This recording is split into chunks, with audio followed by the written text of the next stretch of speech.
Hey everyone, this is Mike Andes, and you're listening to the Landscape Business Course Podcast.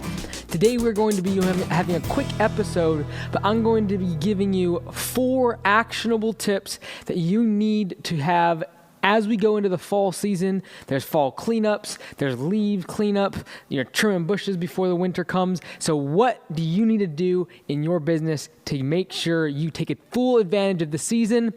We're going to be talking about that today. Before we get started, though, I'll give a couple announcements about what I've been up to.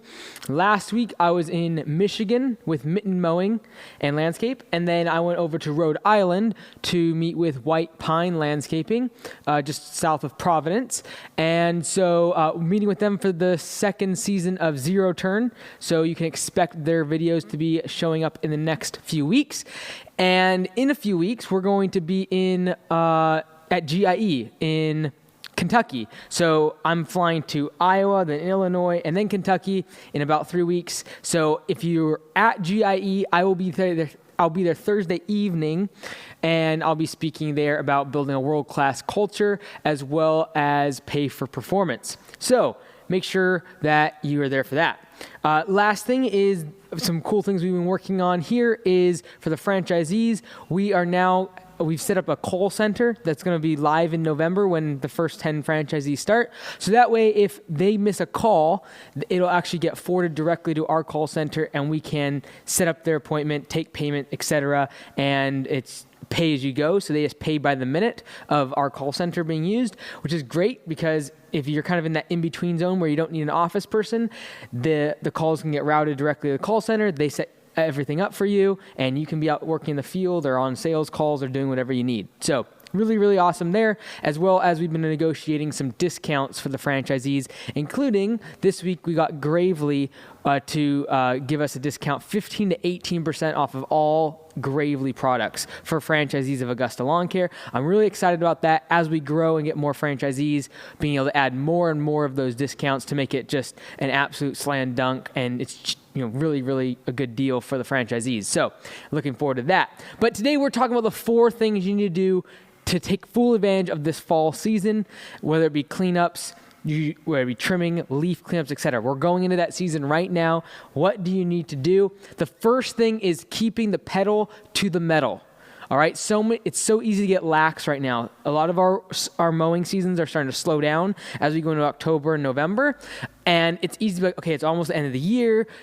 Christmas is starting to come around, and it seems like every single year, earlier and earlier, as the malls and retailers are reminding us that Christmas is around the corner. And so it literally seems like the end of the year is almost here, when literally the next 3 months, October, November, December, could be some of your most profitable months if you keep the pedal to the metal, you keep accelerating, you keep marketing, you keep sending out monthly newsletters, you keep putting door hangers out.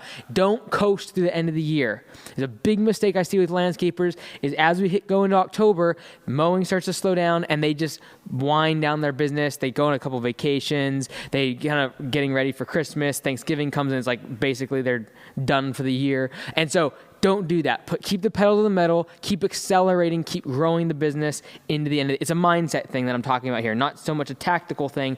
Mindset. This is not the end of the year. You still have 25% of the year left. October, November, December. Keep the pedal to the metal. Number 2 is book out your big projects after the mowing season is done. So right now, you should be focusing on the things that are more immediate. So people want leaves cleaned up right away. They aren't going to wait 3 or 4 weeks. So what I recommend you do is during the next several weeks or whenever your season is coming up here, where you're doing leaf cleanups and trimmings and fall cleanups, you're not going to be able to push those things off and keep business and keep the customer. You're going to need to do those things immediately within a week or 2 of them asking you to do it. So when you get other projects, book those far out. So if you do fall cleanups throughout all of November, book any projects that you get, like pavers or wall projects, book those for December. Book them next spring for all I care. Like, just get the money that is time sensitive. That is the fall cleanups and the low hanging fruit. Try to book the projects in the winter when you slow down, maybe depending on where you are in the country and your seasons. But try to book those projects for after the fall rush of cleanups, leaves, storms, stuff like that. So try to book those projects out later so you can focus on the immediate need of customers that are not going to wait 3-4 weeks for a cleanup or leaf removal. Number 3 is test creative revenue streams for your winter season. So if you're not in plowing and you struggle throughout the winter to create work, this next couple months is a great time when you still have mowing, you still have customers calling you, to start getting creative about different revenue streams that you could offer and testing different services. Maybe you focus on pressure washing. Maybe you focus on tree cleanup and storm cleanup. Maybe you focus on bush trimming. Try to figure out a type of service that you can keep busy over the winter and start testing it out now in the fall so that you can kind of play at what works, what's the response rate, how many of your customers in your existing database respond to an email about that service. Start playing with it so that you can get creative with those ways during the winter. If you're a one-man operation, maybe 1 or 2 employees, you can get really creative. For example, you can, I've seen companies build playground sets during the winter, sell them throughout the summer, but it keeps their crew busy during the winter and keeps them busy, and they actually make money. They make profit from that. I've seen other companies that are smaller be able to really diversify and do some of those kind of specialized stuff.